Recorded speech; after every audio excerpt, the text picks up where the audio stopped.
o'clock. We're going to get the study session started.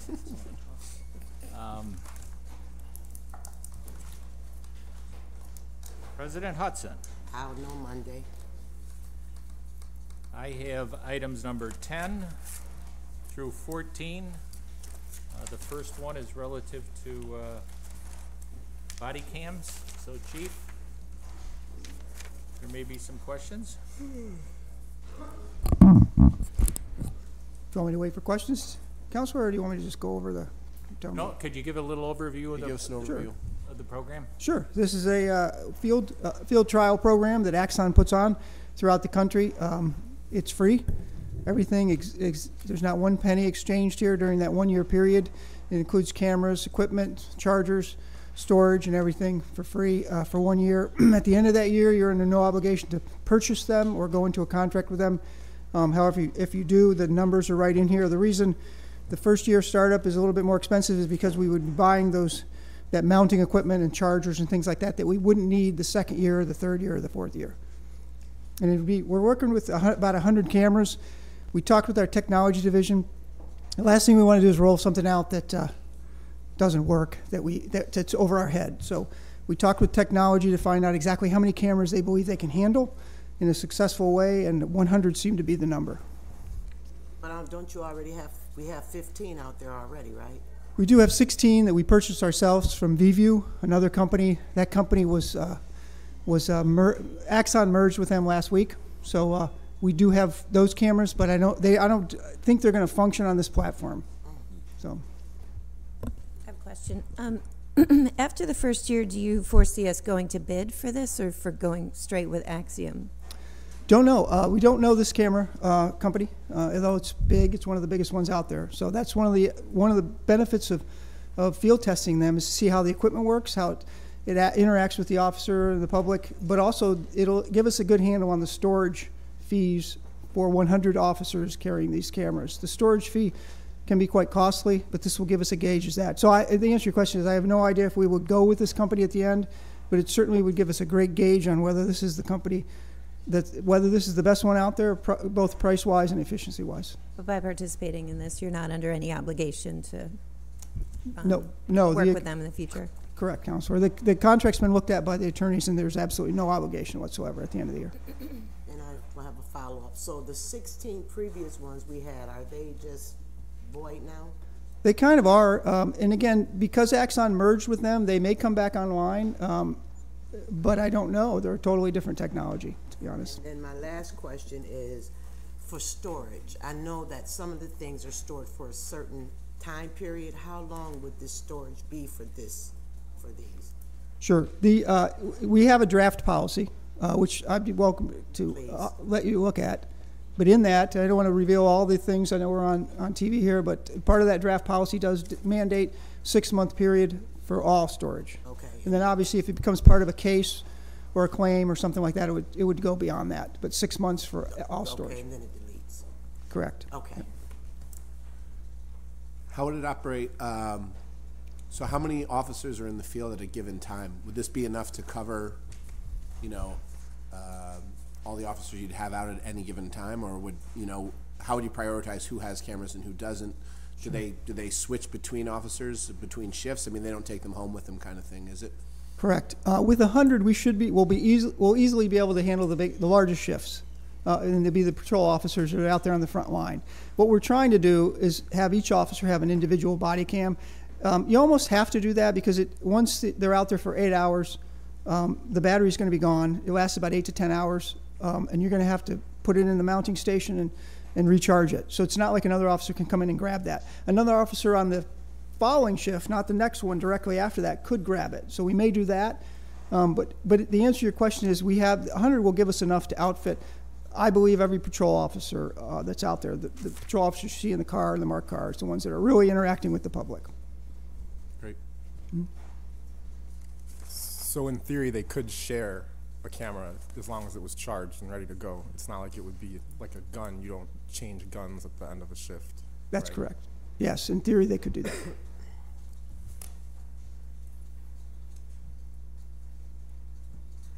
Any other questions?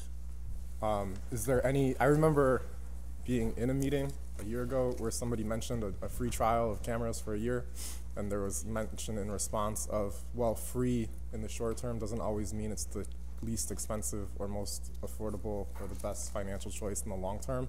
So what are the comparisons that we have? For instance, the cameras that we've been using for the last year that are 16. I guess one question is, are we going to abandon those cameras? And then, did it work? Would we use those type of cameras? If so, how many would we need of them? How would that compare to the long-term cost of this contract? Sure. We have done some costs out. We did a cost out specifically with Axon and VView. However, that again is out the window now because VView is Axon now. They merged. Axon took them over. So it's all one company now. We did some costs out and they were fairly comparable price-wise. But certainly after this year, I mean, we're not going to just jump into Axon just simply because we had the free trial. We will look around and see the costs out of this. What I can say is I don't know of any company throughout the country that's offering this type of deal where it's free for 1 year and there's not one penny exchanged. But again, to answer your specific question, Counselor, we will look at all. I mean, we want this to be cost effective. If at the end of this year when they actually give us the price out, and it is there, but it may change, that's the price they gave us for 100 cameras. Once the 1 year is over, if we find another company that's more efficient, then we will certainly go with them. When do you think the 100 cameras will be in use completely? We're hoping, we were shooting for the end of May. We have some technology issues. Again, we're working through those. The last thing we want to do is get 100 cameras in and have them sit idle. So we're working through some technology. We're looking at early June now as a target.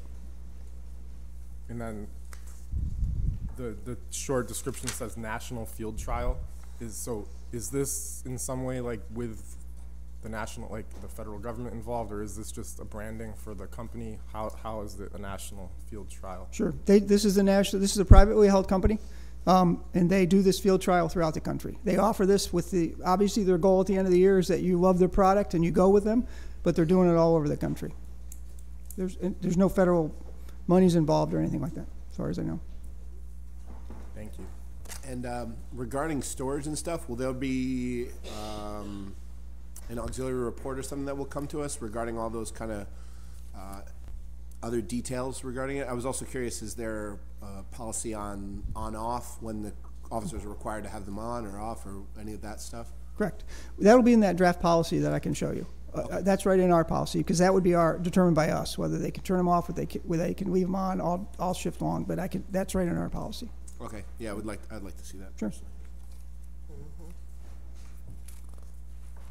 Okay, thank you, Chief. Sure. Can I just take a quick minute to thank Deputy Chief Cecil for participating in the Heal Walk this past weekend and speaking to the public regarding the heroin epidemic in the city, and we appreciate that you've been so accessible to the community on that and shown real partnership with the group. Thank you. Thanks. My pleasure. And while we're at it, I want to thank Chief Fowler for coming to the rescue on Friday. Thank you, Chief, for making sure that we cleared the path and cleared the street. I would appreciate that. Well, First Deputy Chief Cecil sent me there, so. Okay. We have item number 11.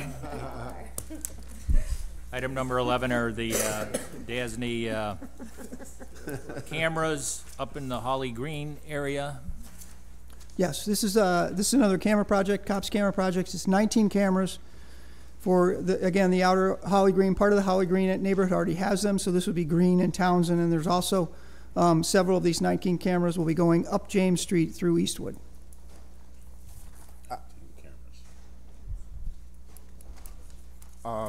Regarding cameras, do we have any kind of camera plan in terms of like what are the high? I would assume there are like metrics you could look at for intersections that should have more cameras compared to others, like in order to get, I don't know, a certain degree of coverage across the city for any traffic. Do we have that type of analysis to show? Because as I understand it, a lot of the cameras have been like, oh, we need cameras here, and then state officials help to bring cameras to those locations. But are there like strategic areas within the city that currently don't have cameras where we should? Do we have a plan to advocate for that? Sure, it's a good question, Counselor, and they are kind of driven by that. Neighborhood organizations come to their elected officials, say we want cameras. We do meet with the elected officials, though, and we work very carefully with them to determine the area which best cover the crime inflicted areas. So we have some control over that, but normally they are targeted for a specific area. But we do that analysis all the time. Every Wednesday we have an operations meeting where we do the analysis on crime and where it's occurring and things like that. Certainly they allow us to give our opinion as to where we think the camera should go, but you answered your own question there. They start with the neighborhood groups, going to their elected officials, wanting certain cameras in a certain spot, and then we go and find the best spot for them given those parameters. I guess as an elected official, I would love to hear if there are areas where sometimes you say, oh, I really wish we had a camera here, and we don't, and then. Yeah, and it happens even here. I know President Hudson mentioned Garfield and Colvin, and it's certainly, it was well worth it putting them there, and they're now there now. But I can get you an analysis like that. There are certain places. Apple tree. What? They took down an apple. Just one? Councilor Bay has a question. Yeah. How you doing, Chief? Good. How you doing? I'm just trying to understand maybe the span of territory that's covered by these 19 cameras. Obviously, when you say Holly Green, we know they're not concentrated. Right. And, but is there any idea? I was looking in the book to try to see if there was maybe a map or something describing the area that they would cover, or has that not necessarily been determined yet? Where each camera covers, or each string of cameras covers? Well, I know how far the camera. I was actually giving a demonstration in the police department.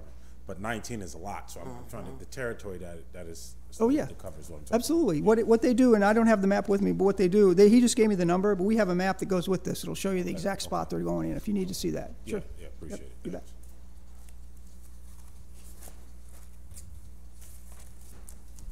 Okay, thank you, Chief. Sure. Did you want me to stay up? Did you need me to talk about 13 or? Please. Okay. So, or I'm sorry, it's 12. We're on 12. 12 is just some more. This is a grant for the bomb squad. It's new technology that will enhance their ability to detect and neutralize bombs. It's my understanding these go inside the robot. Again, it's just new technology to allow the robot to move up and identify a bomb and even neutralize it without having the human element at risk. And there's no match to this grant. Are we ever going to get to see this robot? Is it ever going to come into council chambers and give us I was supposed to bring that a robot a couple of years ago. We can do a demonstration if you want to see it. Sure.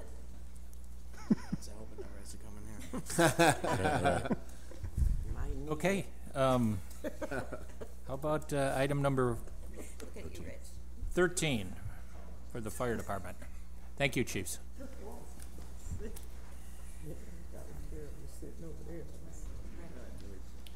Good afternoon. Does anybody have any questions to start off, or? Well, back in December 2015, the governor put together a foam task force, and what he did, he strategically placed 19 foam trailers throughout the state, and they're along railroads where crude oil and ethanol fuels or highly flammable liquids are transported. So these trailers, we have one, we're the highest trained hazmat team in the area.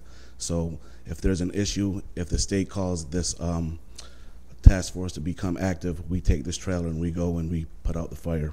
So that's basically it. We've already had it for 2 years. The agreement expired, so we're just looking to re-up the agreement. We haven't used it. We haven't been called one time over the last 2 years also, 2.5 years now. Now, Chief, if we were to be called, I mean, is there something in place where we're getting additional funds or compensated in some way, or if we call, are we compensated by either the state or that municipality? Yeah, this is through the New York State Department of Homeland Security, so anything that's of that magnitude, we would probably get reimbursed for our manpower, and we have a recall procedure for things like that, depending on the area we're going to. Chief, if I can get back, and maybe you have the historical knowledge on this, because I think you were on force then. Wasn't that the equipment that you used when that train went off over on State or whatever? On Colvin, yes. So anytime there's we carry foam on our fire trucks, but this is a different kind of foam. It's for really highly flammable liquids.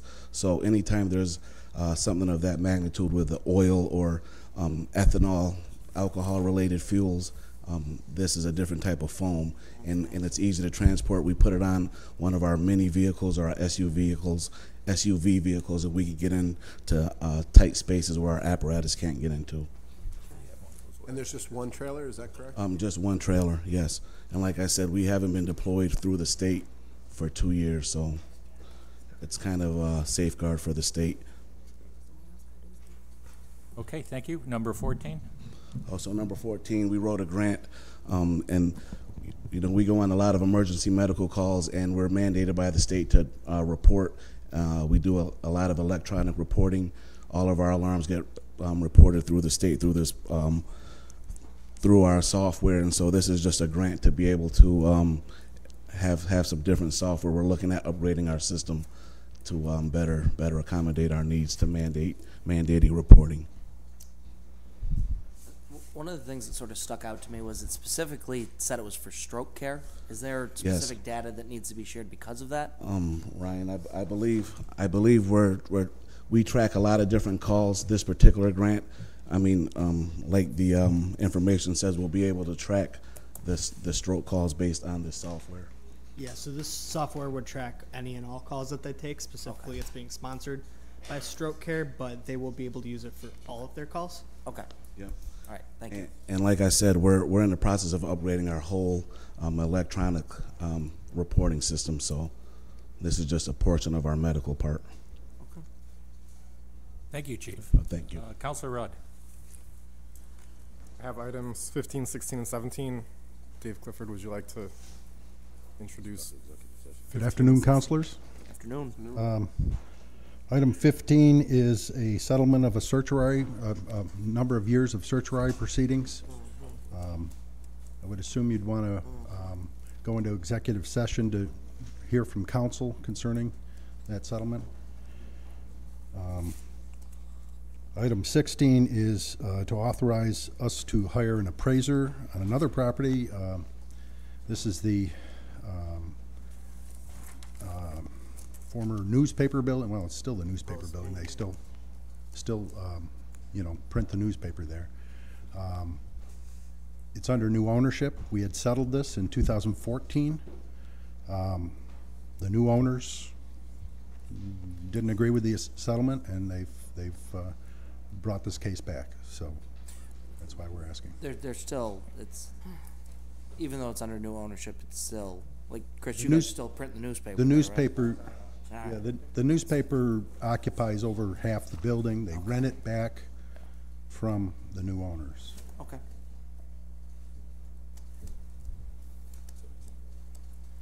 Um, 17, Dave Del Vecchio. Councilors, item 17 is an annual waiver request to purchase the coupon paper from Camillus Business Forms. That will be used to prepare the actual tax coupons for the 18-19 tax year. We do the same, and in December I'll come to you with another request for the county tax coupons. Annual request.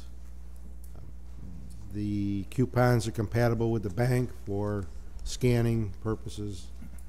And again, it's an annual request. If you have any questions, I'm going to ask the same question I think gets asked every year when we do this. Is Camillus this place that does this? That they're the only place we can get this specific paper? The city's they've been the vendor to the city for 25 plus years. The county uses a different vendor, so that's why we moved to. We've always used Camillus, but the waiver has been the last 4 or 5 years. Okay. They have the ability to be compatible with the system we have downstairs. I guess my question is more geared towards it's not a print shop or a paper supply. There's nothing in the city of Syracuse that we could use. No disrespect to the folks out in Camillus Business Forms, but we would need to issue an RFP, prepare specifications. Okay. What they did when we converted to the new system, when you look at your tax bill, you see it's now a legal size. If you recall, the city was on letterhead size. It was just a significant adjustment. They were able to accommodate that. We now have scan lines on the tax bills, so when the bank reads it, it's all electronic. And so they've been useful with that. I mean, to do otherwise, we would have to look at issuing, in my opinion, we need to issue an RFP and prepare specifications for the paper and all. It wouldn't, as of today, it won't happen in time for the. No, and light I bills. understand and I can appreciate that. I get that this is, probably a little time sensitive, but I would encourage us to, going forward to try and, put that together and see if there's a print shop or a paper shop in the city that can, supply us with that. Okay, sure. Thank you. Okay, thank you.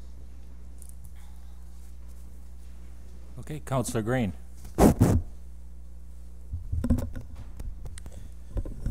So this is a resolution in support of the Main Street Employee Ownership Act.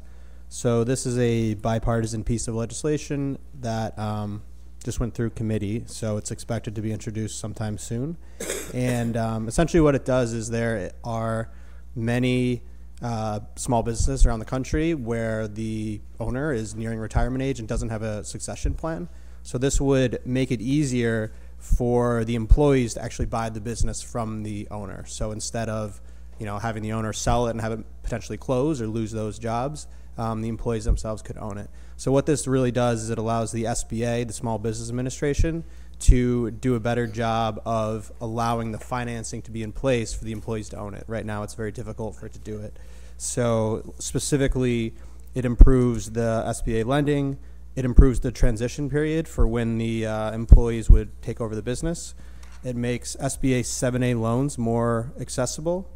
It engages the employee, so it actually goes out and talks to business owners and says, this is an option you might not have considered, and then it creates reporting on how they're doing on that. So that's what the resolution is in support of.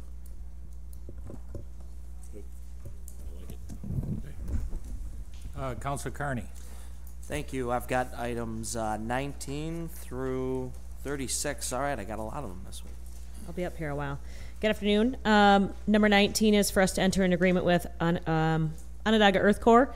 This is a program that trains youth to professionally prune up to 700 trees in the area. It also encourages them to get engaged within their own communities. It also helps us because Onondaga Earth Corps can help to secure grants through this work. Any questions? I was wondering how many, I understand 30,000 probably isn't their full program and it's just a piece, but how many are hired, and then are they city residents, and do they do work in the city or do they do work across the whole county? Or? I don't know. Onondaga Earth Corps does the hiring, so unfortunately I don't have that information, but I can absolutely follow up with you on residents and numbers. Any other questions on that one? Okay, the next one is to enter into agreement with Cornell Cooperative Extension. This is that we have an agriculture program at Seals and Elwood Park. They grow and harvest food. They put on programs. One such program last year attracted 278 local youth as well as 50 adults, and it's another way to engage the youth to get involved with the environment and to grow, actually take a role in the environment. Number 21 is to enter an agreement. This is for our year-round paying of our officials for our basketball leagues, baseball programs, and other citywide tournaments and leagues that are hosted by our department. 22 is the agreement for the remaining summer for the director of our All-Star Band. 23 is to provide payment for our golf instructors. We're entering into the summer season as well. 24 and 25 are similar in that they're both agreements to enter on behalf of Eastwood Neighborhood Association to put together two specific grants, one for landscaping at the Eastwood Skate Park, the other one at Mazzella Courts in Eastwood Heights. The grant would actually be written out to Eastwood Neighborhood Association. We just are involved because obviously it's on city property. And with each one, as Councilor Rudd asked, could you give us a breakdown of the ones that you're going to be hiring, folks, of how many people will be hired for each one, for 19, for 2021? Up until 23, probably. Mm-hmm. Absolutely. I can forward that to the entire council. Number 26 is for us to take 50 youth with their parents to Syracuse Chiefs game as a prize for a wiffle ball tournament, and at the end of the game, all of the participants who are all Syracuse youth will get to play their championship game on the field. 27 and 28 are related to our purchase of a log loader, which is absolutely vital in order for our forestry department to operate at a high level. With that one, what have we been using up until this point? We've been using a log loader that came to us from DPW that breaks down often. Okay. How old is that log loader? I'm sorry, how old? How old is it? I don't know. I actually I believe it was passed down to us from DPW, so it was already used when we got it. But it breaks down with those winter storms we had where we had trees down all the time. A big reason for our response time not getting to the big trees was because we did not have a log loader. So this is absolutely essential for us to respond. So I don't know if this is a question for you or for maybe Mary Vossler, but I just looked at I was like, oh, let me look in the park's capital plan, their 5-year capital plan, and there's not like any category that's equipment. It has a lot of line items that are kind of like park specific, but where does it come from in the I think that's budget? in there. Yeah. Yeah.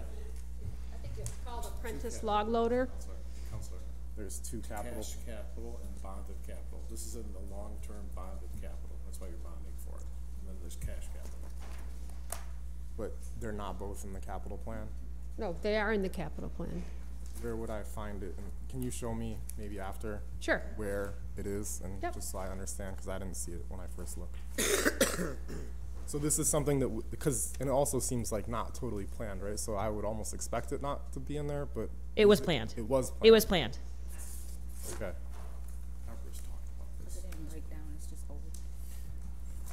Number 29 and 30 are to move money so that we can do court improvements. The courts that we have scheduled are Wadsworth tennis courts, Onondaga basketball courts, Meacham tennis courts, Burnett basketball courts, and then fencing, posts, and backboards that would go with all of those court improvements.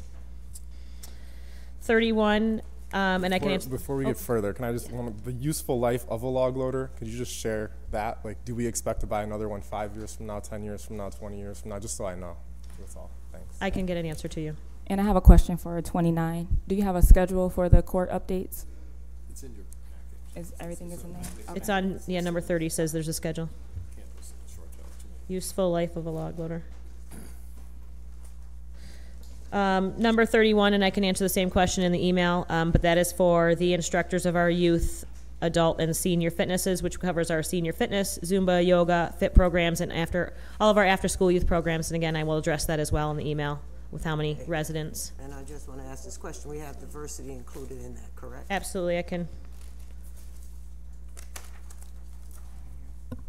Excuse me, Julie. It says on the court improvements that they started April 1st, so have we already started on these projects? We have not. They are starting soon. So the Hopefully. schedule is Starting inaccurate right away? or delayed? I'm sorry. I heard 2 questions. I don't know which question. Which would? I just said, so we're going to just start right away as soon as... That's the plan. Once the weather breaks, we try to get it scheduled in. 32 is for payment for the annual Rose Day at Thorndon Park on June 27th, 2018 for the Dixieland Band. 33 is for our annual contract for our Noratech City Reporter. That allows we have one certified playground and safety inspector on staff that allows him to do the playground inspections and to track them in a specific software. And he will begin those as soon as we can do that, move forward with that. 34 is playground replacement parts for the next fiscal year. We have to go to in order to maintain warranties on specific playgrounds, we have to go to the actual manufacturer for their replacement parts, so we can't name one specific vendor for that. 35 is for the purchase of various plant seeds and bulbs. Because we have to buy very specific plants, we can't go to one specific vendor. Not all of them carry these specific plants that we're always in need of. We don't have them in the greenhouse? We do, but this is for when the greenhouse has to purchase additional.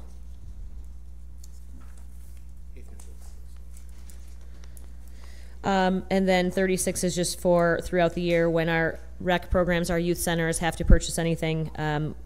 This is for us to go to Walmart, Wegmans to purchase bulk food items and miscellaneous things that are just we need on a timely basis or just.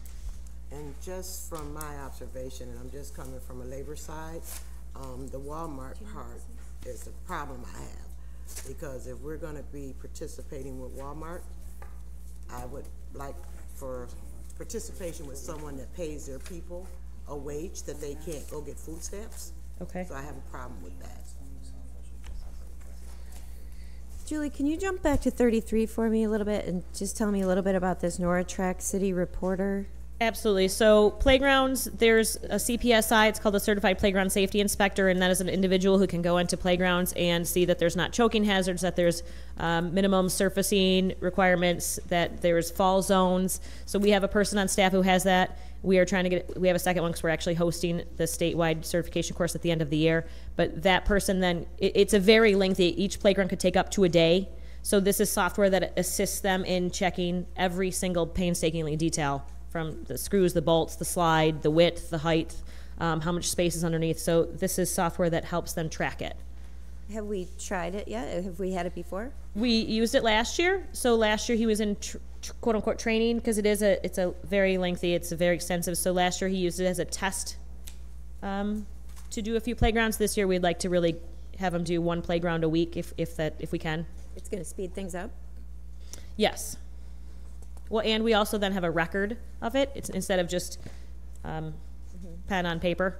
It's an actual record of a form that we could refer back to if we needed to. So will you be able to use this to sort of plan and anticipate repairs needed in the future? Absolutely. We can help it to prioritize our playgrounds that are most in need. Excellent. And since we're on playgrounds, do you have any timetable of when Laura Onondaga is going in? I'm gonna beat July. you down. We moved it from October to July, so I can send that to you. So we just got it confirmed, and I can send you guys what it looks like as well. Okay. We're going to also try to do a community. Yeah, that would be nice. Get the community, round them up, 'Cause they've spread the been around mulch. the park Get for a while. Yes, it's coming in July, very soon. So I still have questions for 29 and 30. So I see you have the estimated start date as April 1st and the end date as December 30th. When I asked about the schedule, so these particular courts will be closed over the summer while you do the work? It's usually just a 1 or 2 day project, so we don't usually have to close them. But yes, we're going to try to get all of those in this summer. Okay. But you guys don't have specific dates? I do know that Wadsworth, if this goes, Wadsworth is as soon as next week, scheduled in. Okay. That would be the first one. Can you just keep us posted? Absolutely. As far as the dates? Schedule of one. Thank you.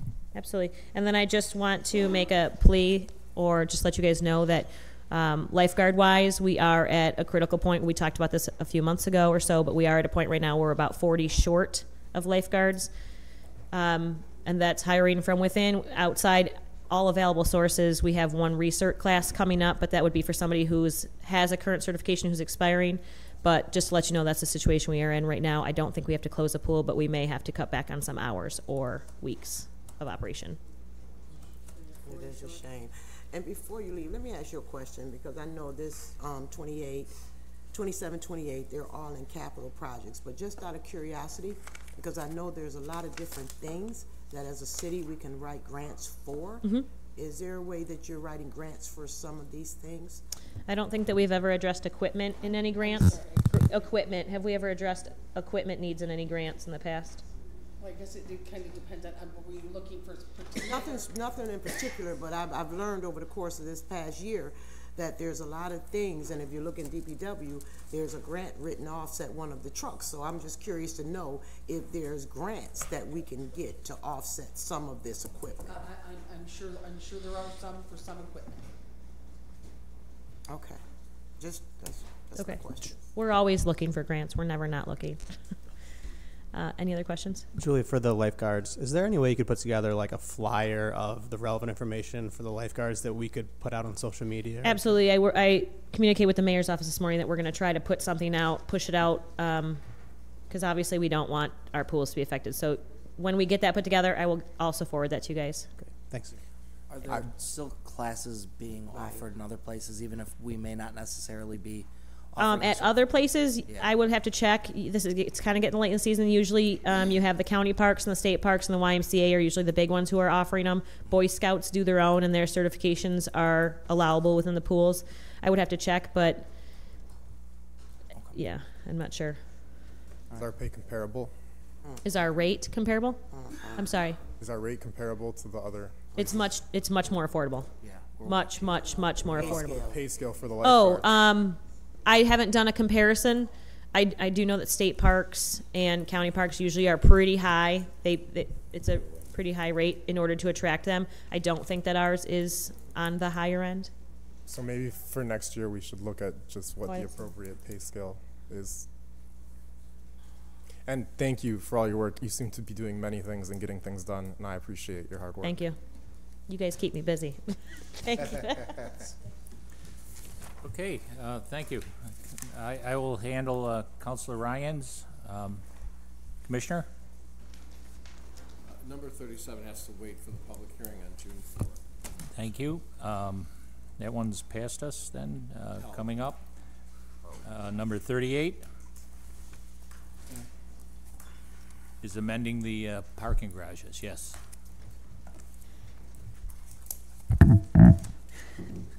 Hi there, Ann Fordock from the DPW. So this item is it's kind of our process of the DPWs to right price the rates at our parking facilities in the city. So it is just a monthly increase. So it would be the Washington Street Garage by $10 a month and the Fayette by $5 a month. That only applies to monthly rates, you're saying? Yes. The daily rates are not changing. And correct me if I'm wrong, we had previously increased the fees at several of the garages. These were not included in the last ones, or these are additional increases to the increases we just made? You're correct. There's been several times over the past few years that we have, increased the rates. I don't believe these were increased before. Let me check.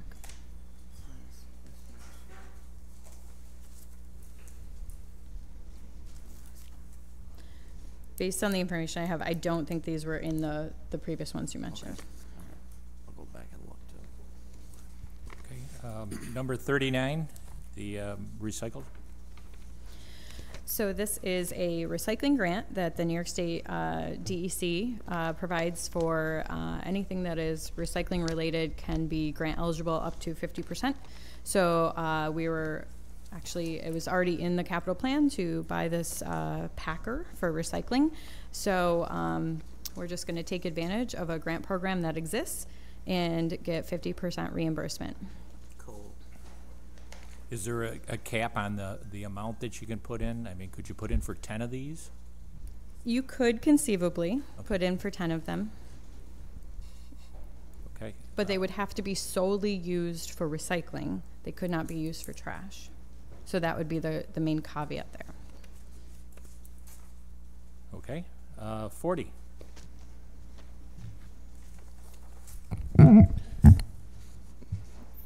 $40 is a waiver of a competitive bid for our traffic signal equipment. It's basically emergency repairs and installations to our traffic signals. Any questions? 41. 41, it's pretty much the same thing. It's a waiver of certain vendors to supply us with asphalt just in case our plant stops working or break down, or it's not running that day. We can't stop filling potholes and or paving streets. So The anticipation is that you wouldn't need that, correct? no, we wouldn't need it, but just in case in emergency situations, yeah. While we're on the topic of the asphalt plant, how much of its capacity are we really using? Because I know the last time we had this discussion, we really weren't using it to its full capacity. I know we had purchased it because the idea was it was going to be much cheaper. But I've had discussions with people, sporadically over the last, year or two about, trying to sell it off. Is that is that something that we're looking at or interested in doing? There's been talks about, selling the asphalt plant, but obviously as you're correct, we're not using it at the capacity that we should, but I couldn't give you the 30%, 40%. I couldn't give you the numbers, but going back to Councilor Rudd's In our budget hearing, it's more of we really got 2 people that run the asphalt plant, and employees and people. I mean, we need more employees in that department to actually utilize that more. So I couldn't give you an exact number on how much we use it now, but it gets really used with the people that we have. But the 100,000, wouldn't that help offset bringing in some more employees if we're really going to talk about using our asphalt plant? I have to get back to you on that, President Hudson, but I don't think we can use that money to hire employees in my.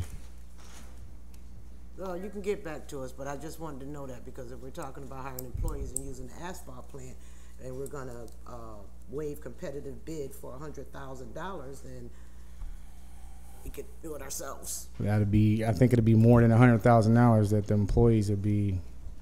If we hire more employees, it wouldn't just be. Yeah, but that means we would produce more asphalt, which we would get more done, which would be cheaper for us, and let's just keep rolling along. So, okay. I understand. I understand. This is for equipment and parts, is that correct? Yes. Okay.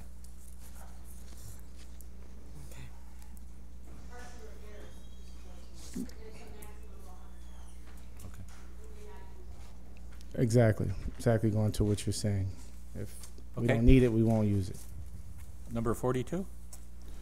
This is a waiver of our camera system in the sewers truck system. It's proprietary. I meant to say pretty much we've been using Alxi Corp for our sewer truck cameras. Any questions on that? 43? Same thing. It's a waiver for parking meters through our single space meters. It's basically the same thing, proprietary to Parkeon. So we've been using those guys as well. Question for you, because I'm familiar with Parkeon, IPS, and Duncan. Who is Civic Smart? I've never heard of them. And where did they come from in this process? So Kyle isn't able to be here today, but so we can figure out where they plan into the process. But I know that Civic Smart it's a company that offers on-street parking solutions. They have equipment in terms of enforcement. So, but we can get some additional information from Kyle in terms of where they fit into the. Okay, because I'm not going to hold you accountable for the last administration. Thank you. But we've actually for a couple of years been dealing with Parkeon, Duncan, and IPS for that reason, because it was select to them for our meters, and all of a sudden we're throwing Civic Smart in the mix, and it's like, who are these people? And how much longer are we going to keep moving forward with this? We can absolutely get you more information on the details there and how all those companies, what role they each play. Because I heard Parkeon was exclusive, and now we got all these other companies. Okay. Okay, and that's for 43 and 44. Yep. 45? 45, it's a waiver of competitive bid for Napa. We currently deal with Napa now. They're basically the only place that supplies our paint that matches our trucks. So. Okay, and 46 and 47. 46 is a waiver for Monroe. It's pretty much the same thing as Napa. It's and 47 is for Bergman. We currently work with Bergman now for our traffic control support services. We're just asking for a waiver for that. Any Thank questions? you, Commissioner. Thank you. Could I go back to number 42 real quick? No. Is that possible? I was just curious. I wanted to ask, I didn't want to interrupt the flow, but can I get a little explanation on how the cameras factor in with the sewer trucks? And from my understanding, Councilor Driscoll, it's pretty much instead of us actually going down in the manhole and for obviously health reasons or whatever, I think the camera is put down there to make sure that everything is pretty much running smoothly. Makes sense. Yeah. like, you and I in our districts usually have a lot of issues with Yes. backups and things like that, so they usually need it to feed down there and see if there's blockage on our end or their end. All districts. Gotcha. Yeah, that is all Eastwood, districts. Sedgwick, North Side, we get our basements backed up, but it That seems like a lot Southside more. Valley get a whole lot of it too. I concur with President Hudson. All right, well, we all get back up. Good those cameras are there. Counselor Boyle. Thank you. I have item number 48, which is a contract with PMA Management Corporation to administer the workers' comp claims. Is someone here to talk about this? I believe this is a 3-month extension so they can submit a new RFP. They didn't have enough time under the current expiration date, so they needed 3 additional months, and then an RFP will be issued during that period. I can talk about this. I don't know where personnel is, but we're in the process of issuing a joint RFP with the school district. So we want to get on the same term. They start in January, we ended in September, so if we had the 3-month extension, we can issue the RFP all in the same time period and hopefully get some economies of scale of using 2 companies, or Makes 2 sense. entities. Yeah, great, thanks, Mary. I'll call that ready. And then 49 is recognizing a student for the Boys and Girls Club for being an excellent kid. So I'm looking forward to doing that. And I will call those ready. Thank you. Counselor Allen. Thank you. I have items 50 through 65. 50 is for a zone change, which Heather, you spoke about before. Okay, and that is ready. If I know, Councilor Driscoll, you have questions. I think. Oh, she already knows. No, at the caucus last night, this was discussed, and I think that it's ready for a vote, but I don't think it's going to be a successful vote. So. Is there any? I guess my question is, how does this benefit the neighborhood? Benefit who? The neighborhood.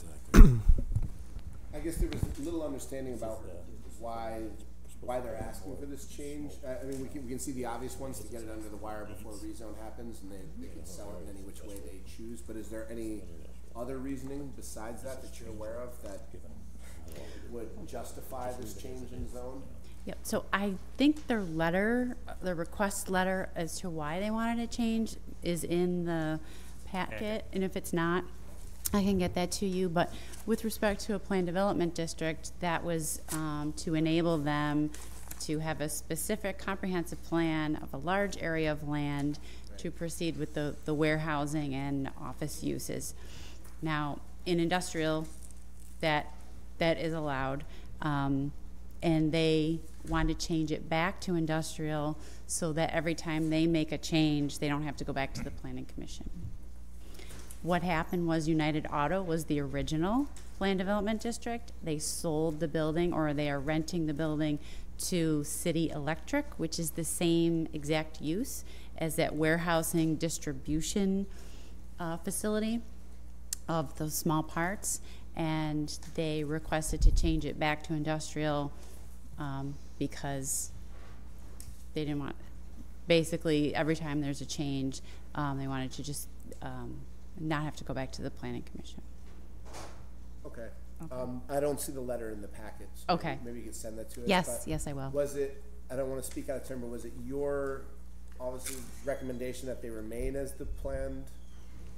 I had talked to them and said with the new changes that are proposed for the rezone project, MX3 is a mixed-use district, that those uses would not be allowed.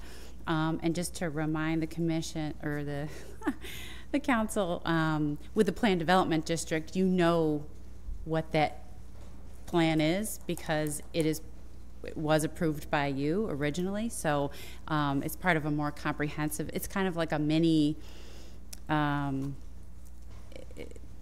it's a mini comprehensive plan in and of itself to allow these less intense light industrial warehousing office uses to be in a neighborhood where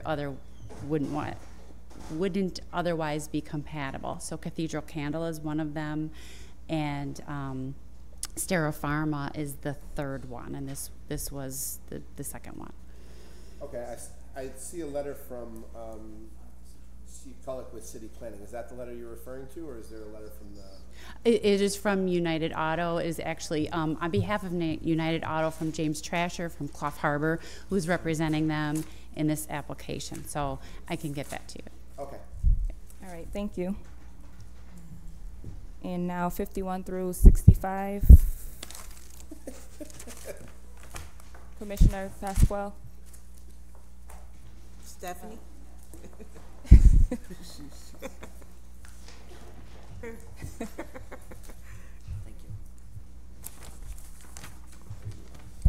Good afternoon. Hi. Most of these are, some of them are rental occupied, correct? And then we only have a few that are vacant. Correct. The sheet that's coming around and that I think Callie sent out the other day indicates a few that are flagged rental occupied, but the water is inactive and we suspect they're vacant. They just haven't been verified as vacant quite yet. Okay. Any questions? Sheds are already. Okay. All right, I'm gonna hold item 61.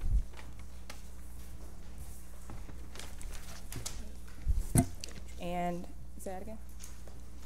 And I also have three waiver items to add on for Monday agenda. The first one is for a lease agreement between the city and Elmcrest Children's Center, located at Westmoreland Park. And then the two others are for properties with the land bank, 412, 414 Craddock Street, and 166 Forest Ave. Those are correct technical errors in the original. And that's all. Okay, that concludes the study session. Can it not, I just want to ask a quick question. Okay. Because, and I'm going to go back again, because we've had in-depth conversation, and I have been working with Caitlin. But my concern, the administration, is all of these vacant properties that we're transferring, that's sitting there, that's causing havoc for these neighborhoods and communities. So we really need a better plan when we keep dishing out these houses. No, I agree. I think you all should have received an invitation for our vacant property task force that's going to be held next Tuesday at 5:30 in the atrium. We're hoping to engage the community in prioritizing properties that get addressed. We are struggling with the 1,750 vacant properties that we have in the city, of which about a third have been seizable, and it's the other 2/3 that we try to address through code enforcement. Because I know that it's no longer a liability for the city, but we're still hanging on to them in some way, and it's a liability for the people that have to live next door to them. So it's become a problem for me. Appreciate that. Stephanie, could you wait 1 second till I talk to you after? Absolutely. Okay. That concludes the, if there's no other business, that concludes the study session for the day. Can I get a motion? No. Second? All in favor?